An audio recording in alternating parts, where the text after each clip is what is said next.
A 43-year-old teacher. $94,000 a year. No inheritance, no viral side hustle, no lucky crypto bet. Just 16 years of packing lunch, driving a car with 140,000 miles on it, and automatically transferring money into accounts he barely looked at. One evening, while waiting for leftovers to heat up in the microwave, he opened his investment app out of habit. The number said $1,003,000. He closed the app. Opened it again. Same number. Then the microwave beeped, and he went and ate his pasta. That was it. No champagne. No phone calls, just pasta and a quiet, uncomfortable thought sitting across the table from him like an uninvited guest. I have no idea what to do now. Here is what nobody prepares you for. $1 million sounds like the ending. It sounds like the scene where everything resolves and life gets easier and the financial stress that has been quietly humming in the background finally goes silent. But it is not the ending. It is a doorway. And whether what is on the other side looks like freedom or frustration depends almost entirely on what happens in the next 18 to 24 months. The math at this level is almost violent in how powerful it becomes. At 8% average annual returns, $1 million generates $80,000 a year without a single additional contribution. That is money moving while you sleep, while you work, while you argue about what to watch on TV. The portfolio has reached a kind of critical mass where it begins doing the heavy lifting itself. But that same compounding works in reverse if the wrong decisions get made. And the wrong decisions at this level do not look wrong. That is what makes them so dangerous. After years of discipline and sacrifice, something shifts psychologically when the number crosses 7 figures. The brain, which has been running on delayed gratification for over a decade, starts sending a very convincing signal. You earned this. Live a little. So the apartment becomes a house. A reasonable house, nothing outrageous, just more space, better neighborhood. The monthly housing cost doubles. A newer car replaces the one with 140,000 miles because honestly, it was becoming a safety concern. Dinners out go from once a week to 4 times a week. A gym membership gets upgraded. A few subscriptions get added. None of it is reckless. Every single decision is individually justifiable. But monthly expenses have quietly climbed by $3,500. That is $42,000 a year no longer compounding. Over 15 years at 8% returns, that lifestyle creep does not cost $42,000. It costs over $1.1 million in lost portfolio growth. The money was not blown. It was reclassified. From wealth building to lifestyle maintaining. And once expenses become load-bearing walls, removing them feels like demolishing the house. The counterintuitive move is a controlled upgrade. A 10% increase in discretionary spending. 1 better dinner a month. 1 real vacation a year. Enough to feel the difference. Small enough to keep the compounding engine running at full capacity. Hitting $1 million comes with an unexpected side effect. Suddenly the old strategy, boring index funds and automatic contributions, feels too simple. Surely someone with 7 figures needs a more sophisticated approach. So the research begins. Alternative investments. A real estate syndication promising 14% returns. An actively managed fund recommended by a financial advisor with an impressive office.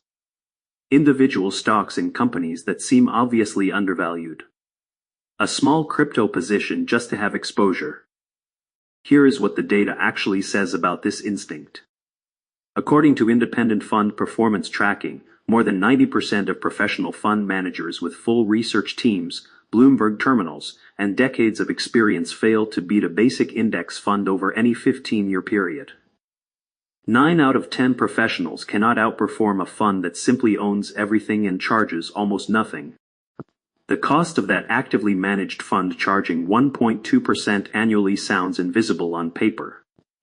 Over 20 years on $1 million portfolio, the The difference between 0.04% and 1.2% in fees is over $400,000. That is not a small number. That is a second retirement fund left on the table because a fee seemed negligible. The counterintuitive move is radical simplicity.